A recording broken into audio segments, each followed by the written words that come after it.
Şu hainliği görüyor musunuz? Bu İsrail terör devletidir, terör!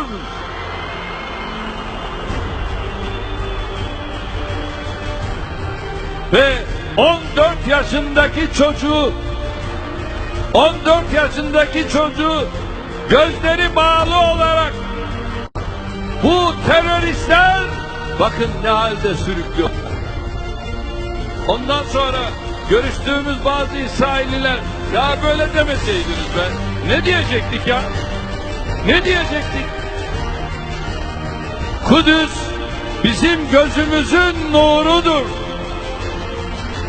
Kudüs'ü çocuk katili bir ülkenin insafına terk etmeyeceğiz.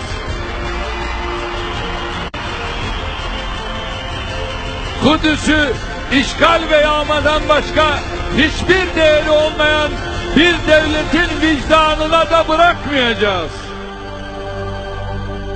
Kudüs'ü çocuk katili bir ülkenin insafına terk etmeyeceğiz.